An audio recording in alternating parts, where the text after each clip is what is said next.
Hello नमस्कार साथियों, स्वागत है आपका आपके ऑनलाइन प्लेटफॉर्म पर। कैसे हैं आप लोग? उम्मीद करते हैं आप लोग बहुत ही अच्छे होंगे और आपकी पढ़ाई बहुत ही ज़बरदस्त चल रही होगी और ज़बरदस्त करते ही रहना। तो आज की क्लास में हम लोग अति महत्वपूर्ण प्रश्न जो कि जीके जीएस पार्ट 5 है, एसएससी जीडी एग्जाम 3 दिसंबर 2021 के शिफ्ट 2 के महत्वपूर्ण प्रश्नों से हम लोग चर्चा करेंगे, जो कि आपके एग्ज़ाम के लिए भी बहुत ही महत्वपूर्ण है। आपको अंत तक बने रहना है और एक एक प्रश्न पर मेरे द्वारा दी गई व्याख्या को भी अच्छे से समझना है और उसको नोट करना है और अपना स्कोर ज़रूर कमेंट में बताना है कि आपका कितना स्कोर हुआ। और वीडियो अच्छा लगे तो लाइक करें और अपने दोस्तों के बीच में शेयर करें। चलिए हम लोग क्लास को स्टार्ट करते हैं। अपने क्लास का पहला प्रश्न है, समुद्री निकायों और समुद्र में ब्लैंक प्लेस पानी होता है। कैसा पानी होता है आपको बताना है। खारा, कड़वा, खट्टा, मीठा। तो सबको पता है समुद्र का पानी खारा होता है, तो ऑप्शन ए आंसर है। अब प्रश्न आता है कि पृथ्वी पर कितने भूभाग पर जल है। तो पृथ्वी के क्षेत्रफल के 71% पर क्या है, जल है। और रेस्ट ऑफ कितना बचा हुआ, 29% क्या है, स्थल है। तो ये आपको याद रखना है। क्वेश्चन आता है कितने परसेंट पर जल है, तो 71% पर जल है और 29% पर स्थल है। और यदि भाग में बात की जाए तो लगभग 2/3 भाग जल है और 1/3 भाग क्या है, स्थल है। तो ये आपको याद रखना है। अब आप टोटल जल में बात की जाए तो टोटल जो जल है उसका 97%, टोटल जो जल है उसका 97% क्या है, खारा है। और बचा कितना, लगभग 3% क्या है, मीठा जल। 3% जल जो है जिसका हम लोग यूज कर सकते हैं। अपनी क्लास का अगला प्रश्न है, सर्वोच्च भारतीय नागरिक पुरस्कार भारत रत्न निम्न में से किस वर्ष आरंभ किया गया।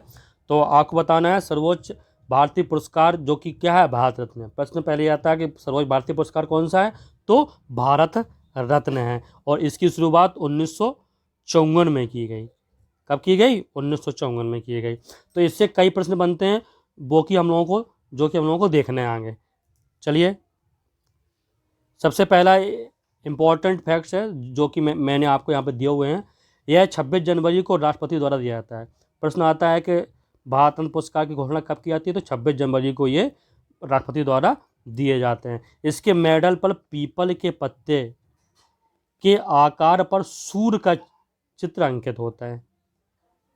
ठीक है, तो कभी पूछे किसका चित्र अंकित होता है, सूर्य का। किसके, पीपल के पत्ते के आकार का मेटल होता है, उस पर सूर्य का चित्र अंकित होता है। अब प्रश्न आता है सबसे पहला भारत रत्न पुरस्कार कब दिया गया, तो 1954 में। और किसको दिया गया, तो डॉक्टर सर्वपल्ली राधाकृष्णन को।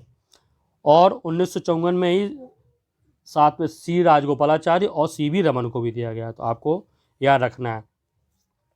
पहली महिला कौन थी, तो इंदिरा गांधी को दिया गया। मरणोपरांत प्रथम पुरस्कार किसको दिया गया, तो पूर्व प्रधानमंत्री लाल बहादुर शास्त्री जी को दिया गया। प्रथम खिलाड़ी जिसको भारतीय रत्न पुरस्कार दिया गया, सचिन तेंदुलकर। और क्वेश्चन आए सबसे कम उम्र में, तो इन्हीं को मिला है। तो ये बहुत ही इंपॉर्टेंट पॉइंट्स हैं आपके एग्जाम के पॉइंट ऑफ व्यू से, तो ये आपको याद रखना है, इसलिए मेरे द्वारा यहाँ पे शामिल किया गया है। तो हम लोग चलते हैं अगले प्रश्न की ओर।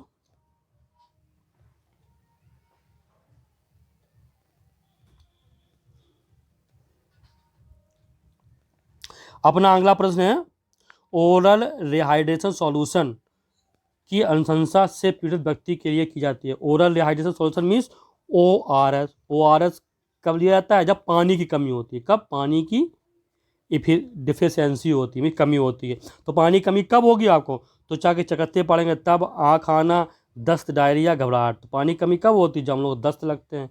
तो जब आदमी को पानी या इलेक्ट्रोलाइट्स की कमी होती है तब ORS सॉल्यूशन दिया जाता है। और ORS पानी की कमी लगभग कब होती है, दस्त या डायरिया की बीमारी में। तो आपको याद रखना है। चलिए हम लोग चलते हैं अगले प्रश्न की ओर। अपना अगला प्रश्न है, 1756 में सिराजुद्दौला के बाद बंगाल के नवाब बने। तो 1756 में सिराजुद्दौला के बाद बंगाल के नवाब बने। किसके बाद, मतलब यहाँ पर क्या था, यहाँ पे ब्लैंक प्लेस था के बाद। तो सिराजुद्दौला किसके बाद बंगाल के नवाब बने थे? तो सिराजुद्दौला अलीवर्दी खान के बाद, सिराजुद्दौला अलीवर्दी खान के बाद बंगाल के नवाब बने थे। तो अलीवर्दी खान के ये नाती थे, मीन्स पुत्री के पुत्र थे। और प्रश्न ये भी बनता है कि बंगाल का प्रथम नवाब कौन था? तो मुर्शीद कुली खान। मुर्शीद कुली खान कौन था? बंगाल का प्रथम नवाब था।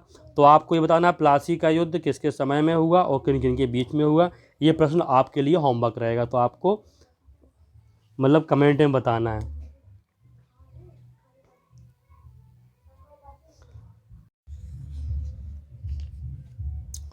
प्रधानमंत्री रोजगार सृजन कार्यक्रम PMEGP में व्यवसाय सेवा क्षेत्र स्वीकार कार्यक्रम की अधिकतम लागत कितनी है? व्यवसाय और सेवा क्षेत्र के लिए इसमें 10 लाख की लोन दी जाती है और बाकी 25 लाख का लोन विनिर्माण के लिए।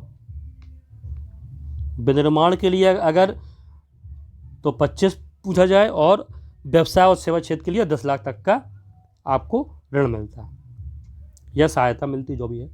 निम्न में से किस तिथि को विश्व एड्स दिवस मनाया जाता है? ये बात आपको बताना है। तो ये तो सभी को मालूम है, 1 दिसंबर को विश्व एड्स दिवस मनाया जाता है। कब मनाया जाता है? 1 दिसंबर मीन्स 1 दिसंबर को। तो 5 सितंबर को क्या मनाया जाता है? शिक्षक दिवस।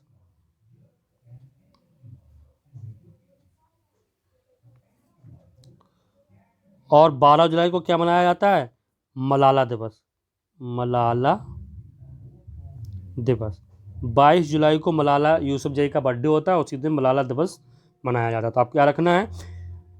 विश्व एड्स दिवस कब मनाया जाता है? 1 दिसंबर को, 5 सितंबर को विश्व शिक्षक दिवस, 12 जुलाई को मलाला दिवस। तो आपको याद रखना है। चलिए हम लोग आगे बढ़ते हैं। अपना अगला प्रश्न है, ब्लैंक प्लेस एक खोखली लौकी में बांस के 2 छोटे पाइप लगाकर बनाया गया एक सुशिर वाद्य यंत्र है जिसे ज़्यादातर सपेरों द्वारा प्रयोग किया जाता है। तो यहाँ पे टाइपिंग मिस्टेक है, तो सपेरों द्वारा प्रयोग किया जाता है। तो क्या होता है? गांव से लोग जो संबंध सभी लोग जानते होंगे, बीन। सपेरों द्वारा क्या, लौकी का खोखला होता है और उसी में बांस, पतले पतले बांस के टुकड़े लगा के और बनाई जाती है बीन। जो सपेरा लिए रहते हैं, जो सर्प को लिए रहते हैं, वो लोग लिए रहते हैं, उसे बीन कहते हैं। SSC क्वेश्चन को बहुत ही तोड़ मरोड़ कर पूछता है, तो आपको घबराना नहीं है। जितने बड़े क्वेश्चन होते हैं उनका आंसर बहुत ही ईजी होता है। जैसे कि ये क्वेश्चन हुआ, तो आप लोग जो लोग गांव से संबंधित हो वो लोग सभी लोग जानते होंगे, तो आपको घबराना नहीं है। जो बड़े क्वेश्चन होते हैं उनका आंसर बहुत ही ईजी होता है। चलिए हम लोग आगे बढ़ते हैं। भारतीय दंड संहिता की धारा 510 के अनुसार एक शराबी व्यक्ति द्वारा सार्वजनिक रूप से दुराचार करने की सजा साधारण कारावास के साथ दंडनीय है, जो 24 घंटे तक बढ़ाई जा सकती है, या जुर्माना जो रुपए तक बढ़ाया जा सकता है, या इन दोनों के साथ दंडित किया जाता है। तो जुर्माना कितना है? 10 रुपये। कितना जुर्माना? 10 रुपये। जुर्माना होता है कितना भी हो, लेकिन इसका आंसर 10 रुपये है। तो आपको याद रखना है। चलिए हम लोग आगे बढ़ते हैं। देश के भीतर लोगों के एक स्थान से दूसरे स्थान पर जाने अथवा देश से बाहर जाने को कहा जाता है, क्या कहा जाता है? प्रवास। क्या कहा जाता है? एक स्थान से दूसरे स्थान पर जाएं कि बस जाएं, या देश के बाहर कहीं जाएं, उसको क्या कहते हैं? प्रवास। तो आपको याद रखना है। चलिए हम अगला प्रश्न है, बहुत ही इंपॉर्टेंट प्रश्न है जो आपको याद रखना है। इससे कौन कौन से प्रश्न बन सकते हैं मैं बताऊंगा। ब्लैंक प्लेस और ताप्ती नदियां एक दूसरे के लगभग समानांतर बहती हैं, लेकिन विपरीत दिशाओं में खुद को खाली कर देती हैं। मिस नर्मदा और ताप्ती, कौन सा होगा? नर्मदा और ताप्ती नदियां एक दूसरे के समांतर बहती हैं, लेकिन विपरीत दिशाओं में। विपरीत दिशाओं में मतलब अन्य नदियों के विपरीत दिशा में। मीन्स भारत में जो नदियों का प्रवाह है वो क्या है? पूर्व की ओर है। नदियों का प्रवाह कहाँ है?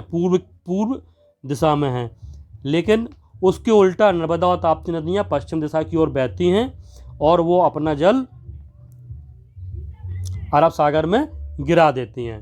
तो आपको ये याद रखना है, प्रश्न ये आता है कौन सी नदियाँ पश्चिम की ओर बहती हैं, उल्टी दिशा में बहती हैं, तो नर्मदा ताप्ती है। और ये दोनों, एक प्रश्न और आता है, ये भ्रंश घाटी में बहती हैं। किसमें? भ्रंश घाटी में। भ्रंश घाटी में कौन सी नदियाँ भ्रंश घाटी में बहती हैं? तो नर्मदा और तापी जो नदियाँ हैं वो भ्रंश घाटी में बहती हैं, और इसको इंग्लिश में कहते हैं रिफ्ट वैली। भ्रंश घाटी का है या रिफ्ट वैली का है, तो प्रश्न आता है तो आपको याद रखना है। पश्चिम की ओर बहने वाली नदियाँ नर्मदा ताप्ती हैं, और इनका मुहाना, ये अपना जल कहाँ गिराती हैं? अरब सागर में गिराती हैं। और ये किस घाटी में बहती हैं? तो भ्रंश घाटी या रिफ्ट वैली में बहती हैं, तो आप इसको याद रखना है। चलो हम लोग देखते हैं अगला प्रश्न। सौर मंडल के बाहर निम्नलिखित में से ऐसा कौन सा ग्रह है जो आमतौर पर हमारी आकाश गंगा में किसी अन्य की परिक्रमा करता? तो कार्य की जगह यहाँ पे क्या होगा दोस्तों? तारे। मीन्स जो किसी अन्य तारे की परिक्रमा करता है, तो इसे बाहरी ग्रह या एक्सो प्लांट कहते हैं। क्या कहेंगे इसको? बाहरी ग्रह।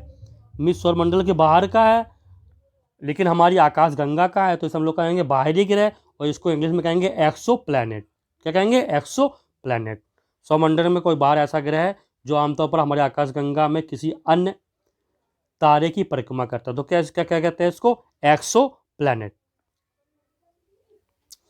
विश्व बैंक द्वारा वर्गीकृत सकल राष्ट्रीय आय के आधार पर भारत के आय वर्ग में आता है। भारत किस आय वर्ग में आता है? तो भारत निम्न मध्यम आय वर्ग में आता है। किसमें? विश्व बैंक ने जो सकल राष्ट्रीय आय के आधार पर आकलन किया है उसमें भारत किस में आता है? निम्न मध्यम वर्ग में आता है, तो ऑप्शन सी सही हो जाएगा अपना। अगला प्रश्न है, लॉन टेनिस में निम्नलिखित में से किस शब्द का प्रयोग नहीं किया जाता है? तो लॉन टेनिस में स्मैश का प्रयोग होता है, एस का भी होता है, ड्यूस का भी होता है, तो स्कूप का नहीं होता है। किसका नहीं होता है? स्कूप का। तो ऑप्शन सी सही है। तो अपना अगला प्रश्न है, भारत के संविधान के किस अनुच्छेद द्वारा अस्पृश्यता को समाप्त कर दिया गया और किसी भी रूप में इस प्रथा का प्रचलन निषिद्ध कर दिया गया? तो अनुच्छेद 17 द्वारा। अस्पृश्यता क्या होती है? छुआछूत। तो अनुच्छेद 17 के द्वारा छुआछूत को खत्म कर दिया गया। तो अनुच्छेद 19 में किसका वर्णन है? स्वतंत्रता संबंधी मौलिक अधिकारों का वर्णन है। अनुच्छेद 16 में क्या है? लोक नियोजन में अवसर समानता। लोक नियोजन में अवसर की समानता। अनुच्छेद 18 में क्या? उपाधियों का अंत।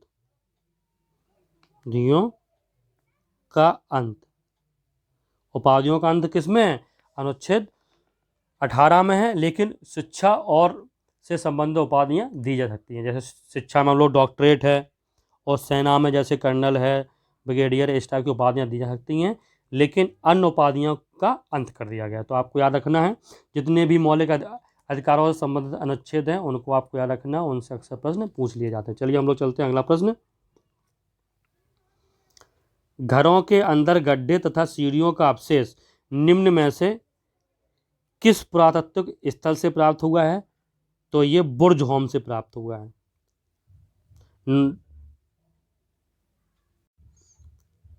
तो नवपाषाण कालीन जो पुरातात्विक स्थल बुर्ज होम है, यहाँ से घर के अंदर गड्ढे और सीढ़ियों का अवशेष मिला, और यहीं से मानव और कुत्ते का एक साथ समाधान मिला हुआ है। ठीक है, मानव के साथ कुत्ते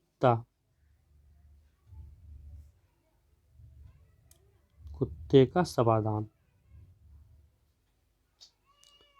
का या समाधि का एक साथ। तो आपको याद रखना है, प्रश्न दोनों आते हैं। किससे? घर के अंदर गड्ढे और सीढ़ियों का अवशेष मिला है, तो बुर्ज होम। और मानव के और कुत्ता का एक साथ समाधान या समाधि कहाँ मिली है? तो वो बुर्ज होम। तो आपको याद रखना, ये नवपाषाणकालीन स्थल है। अगला प्रश्न है, खुल्लम लोक नृत्य निम्नलिखित में से किस राज्य का है? तो खुल्लम किस राज्य का लोक नृत्य है? बताइए। खुल्लम मिजोरम राज्य का लोक नृत्य है। ऑप्शन डी सही है। लोक नृत्य से अक्सर एसएससी द्वारा लगभग प्रत्येक शिफ्ट में प्रश्न पूछे जा रहे हैं, तो आपको याद रखना है। बेटी ब्लैंक प्लेस शासकों द्वारा जबरन श्रम के रूप में एकत्र किया गया कर था। बेटी का मतलब क्या, एक ऐसा कर था में ज़बरदस्ती बिना वेतन के ये लोग काम करवाते थे, तो उसे इस प्रकार के कार्य को या कर को बेटी कहा जाता था। तो ये चोल शासक थे, चोल शासकों के कार्यकाल में जबरन लोगों को बिना पैसे दिए कार्य कराया जाता था, तो उसको बेटी कर के नाम से जाना जाता था। बॉम्बे में पहली सूती कपड़ा मिल की स्थापना किस वर्ष की गई? तो बॉम्बे में पहली सूती कपड़ा मिल की स्थापना 1854 ईस्वी में की गई, तो ये आपको याद रखना है। चलिए अगला प्रश्न, तलाजा गुफाएं किस राज्य में स्थित हैं? तो तलाजा गुफाएं किस राज्य में स्थित हैं ये आपको बताना है। तलाजा गुफाएं गुजरात राज्य में स्थित हैं। किस राज्य में स्थित हैं? ये गुजरात राज्य में स्थित हैं। तो महाराष्ट्र में कौन सी गुफाएं? अजंता और एलोरा की, अजंता एलोरा। तो ये भी प्रश्न पूछा जाता है, अजंता या एलोरा की गुफाएं कहाँ हैं? तो महाराष्ट्र में है। और तलाजा की गुफाएं कहाँ हैं? गुजरात में। तो ये आपको याद रखना। चलिए हम लोग आगे बढ़ते हैं।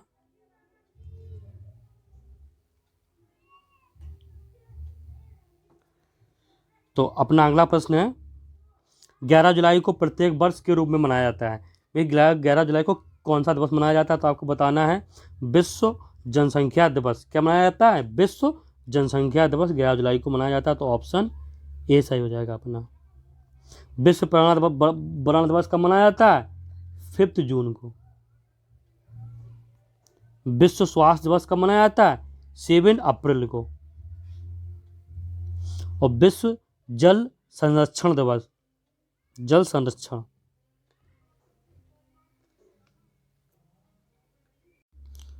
तो विश्व जल संरक्षण दिवस मनाया जाता है 22 मार्च को। कब मनाया जाता है? 22 मार्च को। तो ये आपको याद रखना है, विश्व जनसंख्या 11 को, विश्व पर्यावरण 5 को, विश्व स्वास्थ्य दिवस 7 अप्रैल को, और विश्व जल संरक्षण दिवस, विश्व जल संरक्षण दिवस कब मनाया जाता है? 22 मार्च को।